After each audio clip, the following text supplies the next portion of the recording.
This is the ARLA Elite Series here for race number 6 of 24 at the Talladega Superspeedway in Alabama. This race would be run as a doubleheader. With this format, the field is divided into 2 races based on the results of the time trials. Race 1 would consist of the drivers qualifying 22nd through 42nd, and Race 2 would consist of the drivers qualifying 1st through 21st, plus the top 9 from Race 1. Jared Anderson in the 9 would lead the field to the start of Race 1 with Dale Underwood on his outside, and look at Mario Franchetti in the 4 shooting to the outside, trying to make it 3 wide going into the first turn.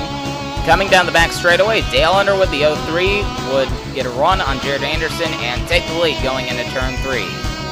Underwood would lead the first lap of the race, however, he wouldn't be able to keep Mike Andrews, the 23, behind him very long. There goes Andrews shooting to the bottom, taking DJ Daniels, Harry Nola, and Dan Mielke with him. This is Tom Delgado in car number 77, making his first start of the season. BB Wolf's Rib Emporium would sign on as the sponsor of the 77 for this one race. BB Wolf's already sponsors Tom Delgado's protege, Cedric Dejau, who is currently leading the Rookie of the Year standings. And if you look behind Delgado, you'll see Travis Keating in the 97 making his first start of the season as well. Todd Stater, driving the 25 for Michael White Racing, would be making his first start of the season. Stater qualified for only one race last year at the Aurora Speedrome in Illinois, but in that race he did pretty well, finishing in the top 10 and running up front all day.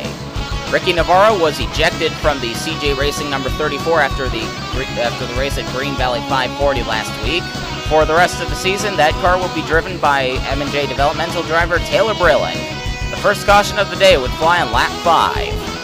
Taylor Brillen, Justin Parker, Anthony Griffith, and Tom Delgado think it's a good idea to go 4 wide coming out of the tri-oval, and it ends in disaster. Parker, Griffith, Delgado all go into the wall, collecting DJ Daniels and Travis Keating in the 97. Right here, we're riding behind Travis Keating, the 97, who scrapes the wall a little bit. There is the contact between the 07 and 06. Daniels and Keating have nowhere to go. There you see more contact up ahead, and Keating runs into his own teammate, Justin Parker, in the 07.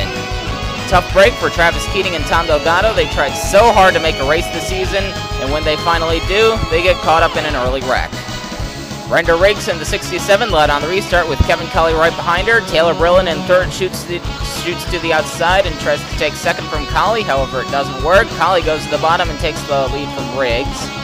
Andy Pearson and Alex Carson would work together to take the lead for themselves. Pearson is the co-owner of Pearson Sweeney Motorsports, the team Alex Carson drives for. Pearson would drift up to the outside, get shuffled to the back, and while working his way back up to the front, cause the next yellow.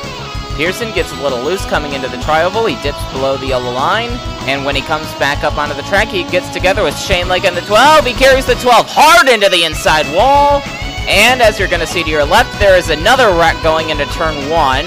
Shane Lake was really lucky to have not hit the section of the wall that juts out a bit further back from the spot that he hit. Now here's a replay of that second wreck.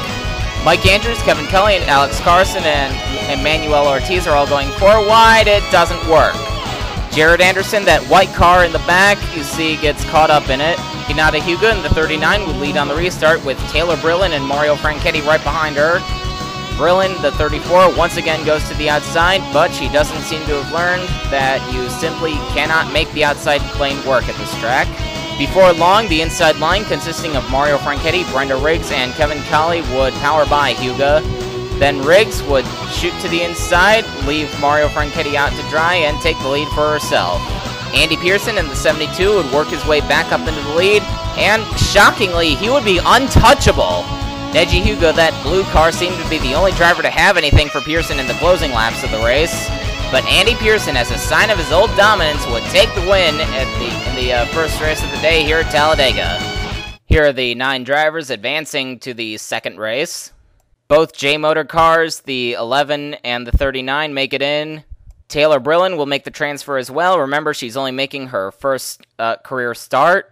And Kevin Colley, last week's winner at the Green Valley 540, makes it in as well after being involved in the second wreck.